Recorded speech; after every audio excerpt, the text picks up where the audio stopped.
नमस्कार दोस्तों, मैं हूं सनी और आप देख रहे हैं आईएमएन इंडियन चैनल। तो आज का जो विषय है वो है उदय सुरेश कोटक। जन्म 15 मार्च 1959, एक भारतीय अरबपति, बैंकर और कोटक महिंद्रा बैंक के कार्यकारी उपाध्यक्ष और प्रबंध निर्देशक हैं। 1980 के दशक की शुरुआत में, जबकि भारत अभी भी एक बंद अर्थव्यवस्था थी और आर्थिक विकास मौन था, कोटक ने एक बहुराष्ट्रीय से आकर्षक नौकरी के विकल्प को नकारते हुए अपने दम पर शुरुआत करने का फैसला किया। अगले कुछ वर्ष में उन्होंने अपने व्यवसाय को वित्तीय सेवाओं के विभिन्न क्षेत्रों में विविधता दी। बिलों में छूट, स्टॉक ब्रोकिंग, निवेश ब्रोकिंग, कार वित्त, जीवन बीमा और म्यूचुअल फंड में एक प्रमुख उपस्थिति स्थापित की। 22 मार्च 2003 को कोटक महिंद्रा फाइनेंस लिमिटेड भारतीय रिजर्व बैंक से बैंकिंग लाइसेंस प्राप्त करने वाली भारत के कॉरपोरेट इतिहास की पहली कंपनी बन गई। ब्लूमबर्ग बिलियनियर्स इंडेक्स ने अप्रैल 2021 तक उनकी संपत्ति 14.8 बिलियन अमेरिकी डॉलर होने का अनुमान लगाया। 2006 में उन्होंने और गोल्डमैन ने अपने 14 साल की साझेदारी को समाप्त कर दिया, जब गोल्डमैन ने श्री कोटक को $72 मिलियन में दो सहायक कंपनियां में अपनी 25% हिस्सेदारी बेच दी। कोटक का पालन पोषण एक उच्च मध्यम वर्ग के गुजराती संयुक्त परिवार में हुआ था, जिसमें 60 लोग एक ही छत के नीचे एक आम रसोई साझा करते थे। परिवार मूल रूप से क्वाइन ट्रेडिंग में था। उन्होंने इसे काम पर पूंजीवाद और घर पर समाजवाद कहा। उनके दो शौक क्रिकेट और सितार बजाना थे। एनडीटीवी के साथ 2014 के एक साक्षात्कार में उन्होंने स्वीकार किया कि वो अब सितार बजाने का पीछा नहीं कर रहे थे। गणित में उनकी प्रतिभा ने उनके करियर के चुनाव को प्रभावित किया। उन्होंने सिंडेनहैम कॉलेज से स्नातक की डिग्री प्राप्त की और 1982 में Jamnalal Bajaj institute of management studies से प्रबंधन अध्ययन में स्नातकोत्तर की डिग्री पूरी की। एमबीए पूरा करने के बाद कोटक ने Kotak capital management finance limited, जो बाद में कोटक महिंद्रा फाइनेंस लिमिटेड बन गया, उसकी शुरुआत की।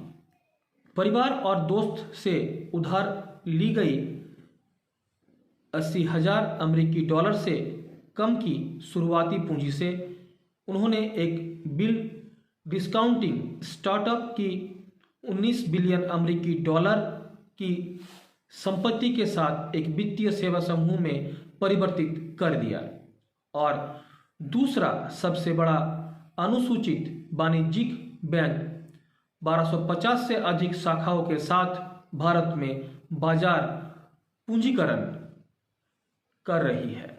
2014 के दौरान कोटक ने अपने धन को लगभग दोगुना कर दिया, क्योंकि उनके कोटक महिंद्रा बैंक के शेयरों ने नवंबर 2014 में प्रतिद्वंदी आईएनजी वैश्य बैंक के लिए $2.4 बिलियन का सौदा करने के बाद एक सर्वकालीन उच्च स्तर पर पहुंच गया, जो आंशिक रूप से डच वित्तीय सेवा समूह आईएनजी के स्वामित्व में था।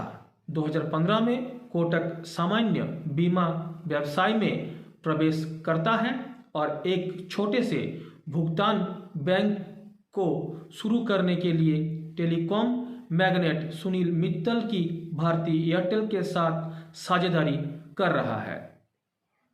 कोटक ने अभी तक कोटक महिंद्रा बैंक में अपनी हिस्सेदारी को घटाकर 30% कर दिया है, क्योंकि उसे आरबीआई के निर्देशों के अनुसार इसे 20% तक लाना आवश्यक है।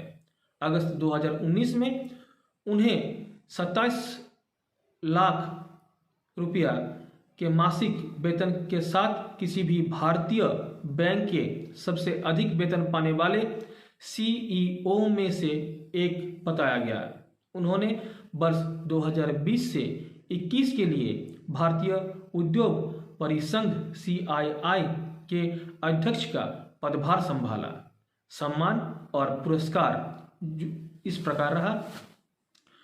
जून 2014 में उन्हें Ernst and young world entrepreneur of the year नामित किया गया था। वो money masters the most powerful people in the financial world Forbes पत्रिका US में मई 2016 में कोटक फाइनेंस इंफ्रास्ट्रक्चर पर भारत सरकार की उच्च स्तरीय समिति, भारतीय प्रतिभूति और विनिमय बोर्ड की प्राथमिक बाजार सलाहकार समिति, national institute of securities markets और ICRIER के बोर्ड ऑफ गवर्नर्स के सदस्य हैं। वो भारत के महिंद्रा यूनाइटेड वर्ल्ड कॉलेज के गवर्निंग सदस्य और CII की राष्ट्रीय परिषद के सदस्य भी हैं। कोटक रणनीतिक बोर्ड का सदस्य भी है, जो राष्ट्रीय कानूनी फर्म सिरिल अमरचंद मंगलदास को सलाह देते हैं। व्यक्तिगत जीवन उनका इस प्रकार है। उन्होंने पल्लवी कोटक से शादी की है। उनके 2 बच्चे हैं और वे मुंबई में रहते हैं। तो दोस्तों, ये थी कुछ बातें इनके जीवन से संबंध के बारे में। तो दोस्तों, आज का वीडियो को यहीं पे समाप्त करते हैं। मिलते हैं नेक्स्ट वीडियो में। चैनल को सब्सक्राइब करना मत भूलिएगा और उसके बगल में बेल आइकॉन को ऑन करके ऑल पे क्लिक करें, ताकि मेरे हर वीडियो की नोटिफिकेशन आप तक डायरेक्ट पहुंचता रहे। और वीडियो अगर अच्छा लगा है तो वीडियो को लाइक करें और शेयर करके दूसरों को भी देखने का मौका दें। तो चलिए दोस्तों, मिलते हैं नेक्स्ट वीडियो में। तब तक के लिए नमस्कार, जय हिंद, वंदे मातरम, जय भारत माता।